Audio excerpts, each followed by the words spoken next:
Nagaan keessanaa baay'atu obboloota keenya akkam jirtu fayyaa keessanii obboleessa keessan abdiidha.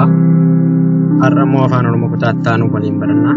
Yeroo darbee afaan Oromoo irratti sagalee gabaabaa fi sagalee dheeraa waliin ilaallee turre. Har'a immoo dabalataan sagalee jabaa fi sagalee laafaa yookiin immoo sagalee laafaa fi sagalee jabaadhaa ta'e kan nuti wajjin ilaallu. Yeroo darbee yaadatni yeroo darbee sagalee laafaa fi jabaa waliin ilaallaa jennee turre jechuudha. Kanaaf har'a waada isiniif galee sagalee sadaffaa kan dhufaa ilaallaa jechuudha. Isa darbe irratti sagalee tokkoffaa irratti sagalee gabaabaa ilaallee lammaffaa irratti immoo sagalee dheeraa ilaalle. Isa si yaadachiisuudhaaf sagaleen tokko dheeraadha yookiin immoo gabaabaadha jechuudha fi hubachiiftuu qofa irratti hundoofnaa jenne yeroo darbe jechuudha. Viidiyoo isa darbe ilaaluu dandeessu. Kanaaf har'a immoo sagaleen tokko laafaa fi jabaadha jennee gargar qooduudhaa fi dubbifamaa qofatti hundoofnaa jechuudha. Dubbifamaa qofatti hundoofna. Kana sirriitti akka yaadan qabattan ilaala barbaadaa dubbifamaa qofa irratti hundoofnaa jechuudha. Sagaleen tokko jabaataadha moo laafadha jechuudhaaf dubbifamaa qofa ilaalla. Sagaleessaa yookiin isa kanaan duraa irratti dubbifamaa otoo hin taane dubbachiiftuu qofa ilaalla. Dubbachiiftuun lama wal bira taatee kan wal fakkaatu yoo galte sagaleen suni sagalee dheeraa. Dubbachiiftuun tokkittiin immoo qofaadha. Sagaleen kun sagalee gabaabaa jenna. Kanaaf bakka ishiitti galtee hundumaarraa walitti lakkoofna otoo hin taane dubbifamaatti aantee dhufuu ishee lakkoofnaa jenne isa yeroo darbee irratti. Kanaaf dubbifamaan tokko har'a immoo sagantaa keenya irraatiin dubbifamaan tokko dubbachiiftuu kan biraa wajjiniin yoo galu yoo biratti galu jechuudha. Sagantanii har'a immoo dabaleedha jechuudha. Kaleessa iddoo kanarratti dubbifamaan dure dubbachiiftuu dure har'a immoo iddoo dubbachiiftuu yeroo kana dubbifamaa ture kaleessa. Kanaaf bakka wal jijjiirne jechuudha. Kanaaf sagaleen tokko laafaa yookiin immoo jabaa jechuudhaaf dubbifamaa yookiin immoo dubbachiiftuu irrattidha jechuudha kan nuti hundoofnu. Dubbifamaa yookiin immoo dubbachiiftuu irratti jechuudha kan nuti hundoofnu. Kanaaf dubbifamaan tokkicha yoo ta'e immoo dubbifamaan tokkicha yoo ta'u sagaleen kun sagalee gabaabaa jennaan dhiifama sagalee laafaa jennaan jechuudha. Sagaleen kun sagalee laafaa jennaan. Yoo maal ta'u yoo dubbifamaan tokko qofaasaa dubbachiiftuu bira gale. Dubbifamaan tokko qofaasaa dubbachiiftuu bira yoo gale. Kana jechuun fakkeenyaaf ala kan jedhu keenya keessatti laan qofaasaa galee yoo ta'e dubbachiiftuu keessatti qofaasaa gale. Sababii kanaatiif ala kan jedhu keessatti laan qubee laafadhaa jechuudha iddoo kana. Bara kan jedhu kana keessatti laan kophaa ishee waan galteef jechi kuni maalinni jecha maaliif ta'a?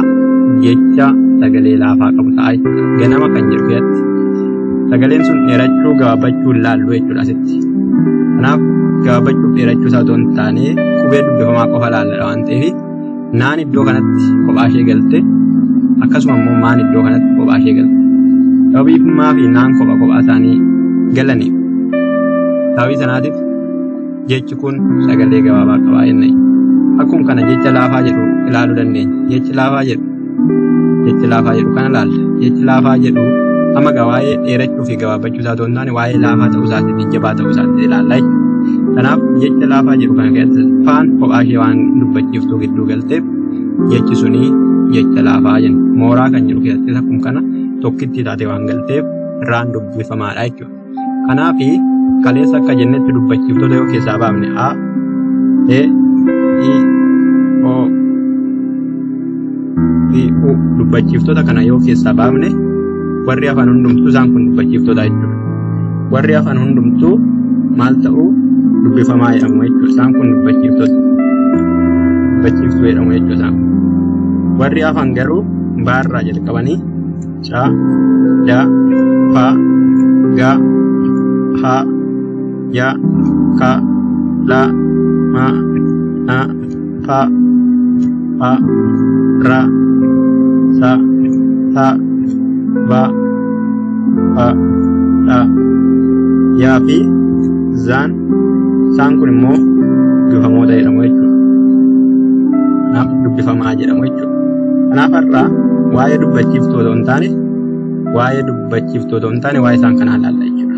Waa'ee dubbifamtootaa ilaalla jechuudha. Kanaaf waa'ee dubbachiiftootaa nun galchu jechuudha. Kanaaf isaan kun yoo kophaa isaanitti galan tokko yoo ta'anii galani Isaan kun laafaa jedhamu jechuudha.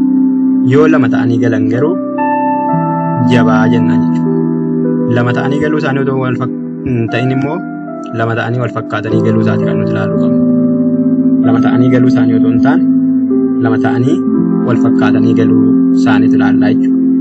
Fakkeenyaaf qubee lama ta'ee dubbachiiftuu biratti yoo galee jechi sun jecha jabaataa jennaa jechuudha. Fakkeenyaaf abbaa kan jedhu keessatti baan lama yookiin dabilii ta'ee galee jechuudha. Sababii kanaatiif jechi sun jecha jabaataadha jenna. Burree kan jedhu keessattis raan lama dabilii ta'ee galee jechuudha.